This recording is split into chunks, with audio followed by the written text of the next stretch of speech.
Bom, vamos falar agora de um assunto extremamente importante também nesta quinta-feira, que é comemorado o Dia Mundial do Meio Ambiente, que é uma data para nós refletirmos sobre os desafios e também os compromissos com a sustentabilidade no Brasil e no mundo. Para falar sobre temas que estão diretamente ligados a essa agenda, como o novo marco legal do licenciamento ambiental, a próxima conferência do clima da ONU, a COP30, que será realizada em Belém, no Pará, em novembro, e os caminhos para o mercado de carbono, nós vamos conversar agora com o Fernando Garaio, professor, engenheiro ambiental e gerente de meio ambiente e qualidade da Águas Guariroba. Fernando, muito bom dia, bem-vindo aqui ao microfone aberto, a Massa FM, para a gente falar desse tema tão importante, né, dessa preocupação e dessa reflexão sobre o meio ambiente. Bom dia. Bom dia, Bruno. Bom dia a todos os ouvintes aí da Massa FM. Fernando, a proposta da Lei Geral do Licenciamento Ambiental, ele tem gerado debate no Congresso. Ela busca simplificar o processo para empreendimentos de menor impacto. Na sua avaliação, essa simplificação, ela pode comprometer o controle ambiental ou é possível equilibrar agilidade e responsabilidade? Com certeza, Bruno.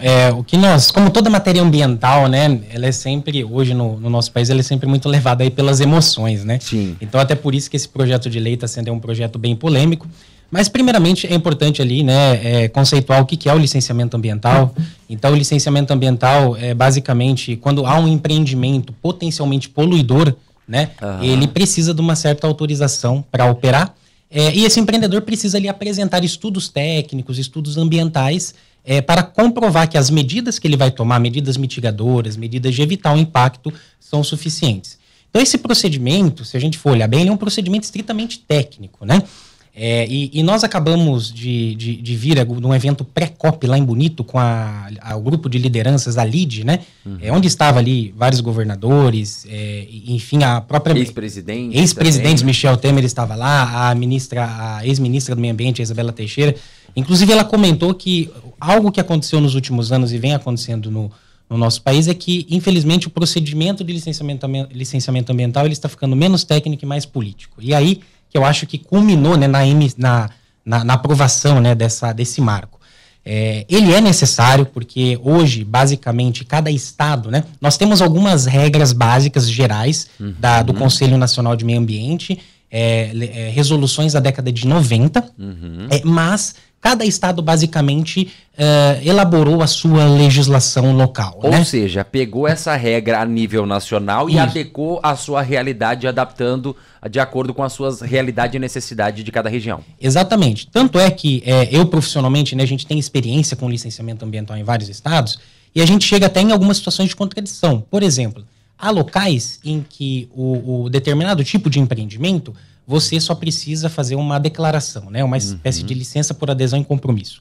Em outros locais, você já precisa passar pelo todo o rito, né, de 3 fases, que é licença prévia, que aprova a localização do empreendimento, licença de instalação, que você permite a obra, né, iniciar a obra, e, por fim, a licença de operação. Então, tem essas incongruências. O que esse PL trouxe, e aí já respondendo a tua pergunta, ele deixou claro, né, algumas flexibilizações, né? Então, vou dar um exemplo aqui, que eu acho que é o exemplo mais emblemático, que é o do próprio agronegócio.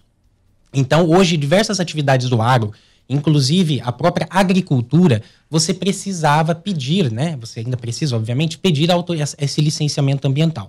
Se você vai plantar soja, se você vai ter ali uma certa pecuária, dependendo do número, né, de bovinos, você precisa, normalmente ali, a depender da resolução do Estado, desse licenciamento ambiental. Ocorre que agora esse PL ele traz para algumas atividades do agro uma isenção ou um licenciamento por adesão e compromisso. Então essa foi uma das flexibilizações que vieram também, que já era um pedido, né, do agro já há muito tempo. Outro ponto que veio hoje, né, nós sabemos que nós temos o marco legal do saneamento, né, o marco legal do saneamento, onde as cidades, né, o Brasil deverá universalizar, né, o acesso à água e atingir 90%, né, de atendimento com cobertura de esgoto até 2033. Então isso está posto, essa meta. O marco, ele trouxe, né, que até 2033 esses empreendimentos de saneamento estariam isentos de licenciamento. não estão isentos de outras autorizações, né, que são automaticamente necessárias, né, como, por exemplo, a outorga de direito de uso de recursos hídricos, mas especificamente o licenciamento estariam isentos como uma forma de procurar acelerar o atingimento aí dessas metas. Então, só para falar um pouco de quais foram ali essas flexibilizações e que, obviamente, a depender do setor, isso é visto com bons olhos, né, e a depender aí de outros setores pode ser visto como um retrocesso, enfim, depende muito desse olhar. Se vê a possibilidade de dispensa ou licenciamento automático para algumas atividades, isso pode trazer risco para áreas urbanas ou recursos hídricos? Como você avalia esse cenário? Olha, eu avalio que para atividades de pequeno, né, de baixo, ou até mesmo algumas atividades de médio impacto, eu acredito que não possa causar muitos impactos. Eu vou dizer o porquê. Hoje, nós temos os órgãos ambientais, eles estão obviamente abarrotados de processos. Só para você ter uma ideia, o IBAMA, a nível federal, há 5 mil obras a nível nacional, né, paradas por conta de licenciamento ambiental. E o que acontece? Muitas dessas análises, né, desses recursos humanos acabam perdendo tempo analisando projetos de pequeno ou médio impacto ambiental. E acaba faltando o recurso humano para justamente ir a campo, Bruno, e fazer a fiscalização. Então, isso é uma realidade a nível nacional. Hoje se olha, de fato, muito projeto, muito estudo, muito papel, mas se vai pouco a campo. Eu acredito que o PL ele aumenta a pena. Ele aumenta a pena no caso de operação sem licença. Ele coloca mais responsabilidade sobre o empreendedor e também o responsável técnico pelos estudos. Então, eu acredito que isso vai criar um certo nível de governança de fato, responsabilidades, né? Nós temos diversas normas técnicas em termos de engenharia, das boas práticas, do que tem que ser feito. Então, eu entendo que para essas atividades de pequeno e médio impacto vai recair bastante a responsabilidade sobre o empreendedor e essas penas, de fato, foram aumentadas, né? Bom, agora eu vou falar sobre a COP30. Qual que é a importância desse evento ser realizado no Brasil, especificamente na Amazônia, né? Isso pode colocar mais pressão, você acredita, para que o país avance nessa agenda ambiental? Olha, eu acho que é bem estratégico, né, que isso ocorra na Amazônia, porque em todas as COPs, né, quando a gente vê as discussões, muito se fala da preservação, ou até mesmo do desmatamento zero em países tropicais, em países que possuem a sua floresta preservada. Mas pouco se conhece de fato da realidade, né, de como é que é a Amazônia, como vivem as pessoas lá. Hoje nós temos na Amazônia 29 milhões, né, de pessoas que vivem naquela localidade e anseiam também pelo desenvolvimento, né?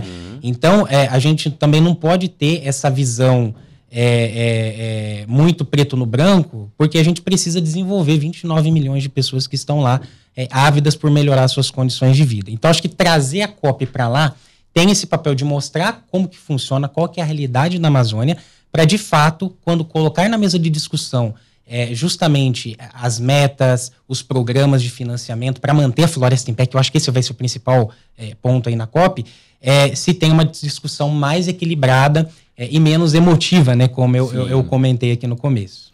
Você acha que, apesar desse evento da COP30 ser realizada na Amazônia, ela deve trazer benefícios de alguma forma, direta ou indiretamente, para o nosso bioma pantanal?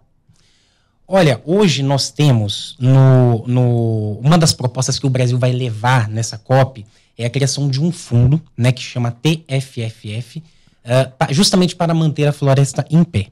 Então, assim, eu acho que é muito utópico a gente dizer, né, que, por exemplo, se você tem uma propriedade que você paga imposto territorial rural, que você vá manter ela improdutiva, né, somente para fins de preservação ali da floresta. A gente tem que aliar a preservação à economia, aos instrumentos financeiros. Uma das propostas do Brasil é justamente levar um fundo, né, criação de um fundo de contribuição internacional para, de fato, manter essa floresta em pé. Ou seja, para que economicamente valha, né, mais você manter essa floresta em pé do que, de fato, explorá-la. Na Amazônia, isso já está sendo possível, né, em alguns projetos de crédito de carbono, né, porque a floresta tropical tem um grande potencial, né. No Cerrado e no Pantanal, ainda pensando, já falando um pouquinho de crédito de carbono, ainda faltam muitos estudos, né, sobre justamente essa potencialidade de captura de créditos. Mas eu entendo que esse fundo, essas iniciativas para de fato manter a floresta em pé, elas são muito bem-vindas, né? Justamente para a gente conseguir preservar esses biomas. E lembrando que o Pantanal tem o seu regramento, né? Um regramento novo, né? Que é a Lei de Proteção do Pantanal, que foi de fato um marco que já institui ali, né? Atividades que podem ser realizadas e atividades que já são restritivas, né? De uso, né? Justamente para a preservação desse bioma. Inclusive até o governo do estado de Mato Grosso do Sul anunciou um investimento gigantesco na preservação e até mesmo de obras de acesso. E aí eu acho que é extremamente importante a gente entender, porque eu estava uma vez entrevistando o secretário Jaime Verruc e ele falou, olha, o estado de Mato Grosso do Sul tem uma meta de investir bilhões de reais no Pantanal, mas a gente pensa na preservação, no desenvolvimento, nas pessoas que moram lá, para a gente também dar acesso à saúde, à educação. Então, tudo isso acaba envolvendo a questão da preservação e do desenvolvimento local de forma sustentável, de forma a preservar ali o bioma. Mato Grosso do Sul tem a meta de alcançar a neutralidade de carbono até 2030. Você acha que isso é possível? Olha, entendo que é possível. Hoje o Estado, né, ele tem ali um grande ativo que são as florestas plantadas, né?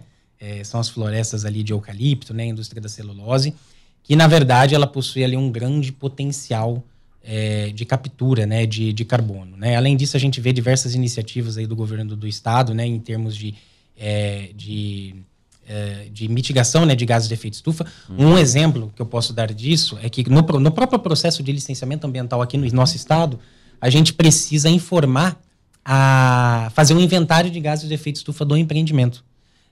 E a partir disso o órgão, né, ao longo dos anos, ele pode estabelecer ali metas de redução desses gases. Então, o estado ele foi pioneiro nesse tipo de ação, né, de já colocar no processo o quanto que cada empreendimento emite, né, de gases de efeito estufa.